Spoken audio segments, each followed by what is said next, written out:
আজকে আমি আপনাদের কাছে নিয়ে এসেছি পটলের সর্ষে পোস্ত দিয়ে ঝাল রেসিপি নিয়ে। পটলে যখন বীজ শক্ত শক্ত হয়ে যায় তখন পটলের কোনো তরকারি মুখে ভালো লাগে না। তখন আমার মতন পটলের সর্ষে পোস্ত দিয়ে ঝাল বানিয়ে দেখতে পারেন। অসম্ভব সুন্দর হয় রেসিপিটা।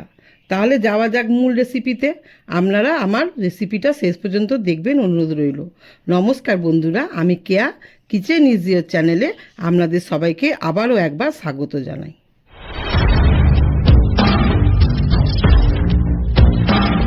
পটলের সর্ষে পোস্ত ঝাল বানানোর জন্য এখানে 6টা পটলকে আমি খোসা ছাড়াইনি, খোসাগুলো এরকম চেঁচে এইভাবে কেটে নিয়েছি। প্রথমে আমি পটলগুলোতে নুন আর হলুদ মাখিয়ে নেব।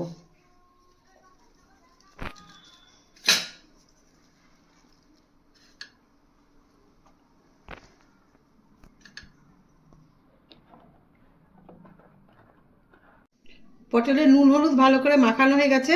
এবার আমি এটাকে 5 মিনিটের জন্য রেস্টে রেখে দেবো। এখানে ছোট চামচের 1 চামচ সর্ষে নিয়েছি, কালো সর্ষে সাদা সর্ষে মিশানো, আর হাফ চামচ নিয়েছি পোস্ত, আর নিয়েছি 2টো কাঁচা লঙ্কা। এগুলো একসঙ্গে বেটে নেব। আপনারা মিক্সিতে না বেটে শিলে বেটে নেবার চেষ্টা করবেন। শিলে বেটে নিলে এর স্বাদটা খুব সুন্দর হয়। গ্যাস জ্বালিয়ে কড়াই বসিয়ে দিচ্ছি। কড়াইয়ে সর্ষের তেল দেবো। তেল ভালো করে গরম হয়ে গেছে। এবার আমি প্রথমে পটলগুলোকে ভেজে নেব।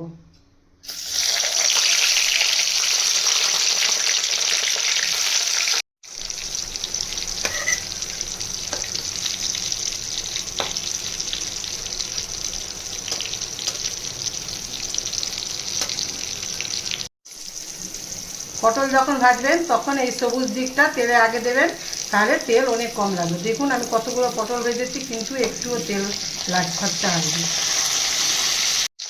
আর যখন এই দিকটা উল্টানো হবে তখন একটু খুন্তি দিয়ে এরকম মাঝখানটা একটু এরকম এরকম করে দিতে হবে। দিলে এর ভেতরে নুন হলুদ সব ভালোভাবে ঢুকে যাবে। পটলটা ভালো করে ভাজা হয়ে গেছে। এবার আমি উঠিয়ে নেব।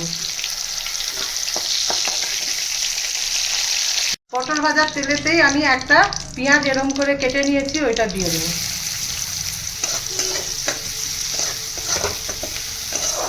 বেশি ভাজবো না, একটু তেলের সঙ্গে নেড়েই টমেটো কুচিগুলো দিয়ে দেবো।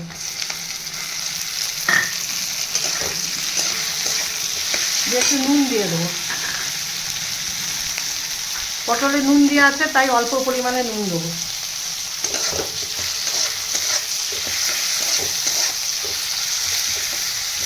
যতক্ষণ না পেঁয়াজ আর টমেটোটা নরম হয়ে যায় ততক্ষণ পর্যন্ত তেলের মধ্যে ভাজতে হবে। পেঁয়াজ আর টমেটোটা নরম হয়ে গেছে। এবার আমি সামান্য লঙ্কা গুঁড়ো, কাঁচা লঙ্কা বাটা আছে তাই সামান্য লঙ্কা গুঁড়ো আর হলুদ গুঁড়ো সামান্য দিয়ে দেবো।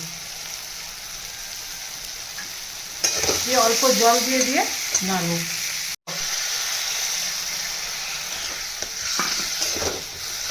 যাতে পেঁয়াজ আর টমেটোটা কাদা কাদা হয়ে যায় ততক্ষণ পর্যন্ত নাড়তে হবে। মশলাটা ভালো করে ঘাটা ঘাটা হয়ে গেছে। এবার আমি সর্ষে পোস্ত যে বেটে রেখেছিলাম ওইটা দিয়ে দেবো।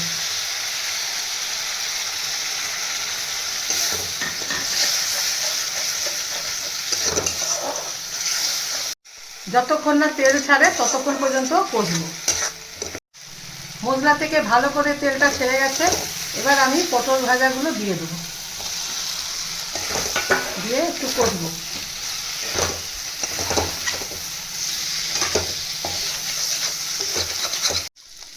মশলার সাথে পটলটা ভালো করে মিশিয়ে নিয়েছি। এবার আমি গরম জল সামান্য দিয়ে দেবো।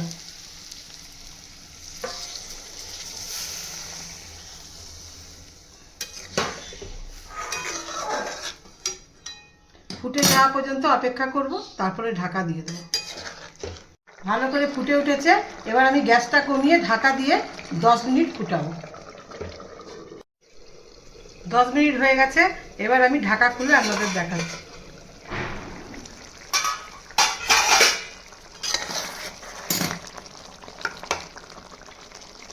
ওপর থেকে একটু সর্ষের তেল দিয়ে দেবো।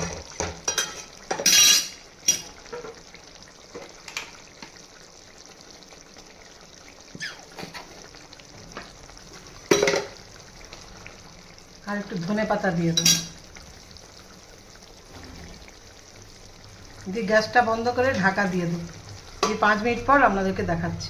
তাহলে আপনারা সবাই দেখলেন তো আমার পটল সর্ষে পোস্ত দিয়ে ঝাল রেসিপিটা কত সহজেই বানানো হয়ে গেল। দেখুন কত লোভনীয় দেখতে লাগছে। বীজওয়ালা পটল কিন্তু বাজারে এখন প্রচুর পাওয়া যাচ্ছে। আমার ভিডিওটা দেখা মাত্রই বাজার থেকে কিনে এনে চটাপট বাড়িতে বানিয়ে খান, গরম ভাতের সাথে জমে যাবে। এই রেসিপিটা আশা করি আপনাদের ভালো লেগেছে। যদি আমার রেসিপিটা ভালো লেগে থাকে তাহলে ভিডিওটাকে লাইক এবং শেয়ার করে দেবেন। নতুন বন্ধু হয়ে থাকলে চ্যানেলটাকে সাবস্ক্রাইব করে পাশে থাকবেন। আমার ভিডিওটা শেষ পর্যন্ত দেখার জন্য আপনাদের সবাইকে অসংখ্য ধন্যবাদ।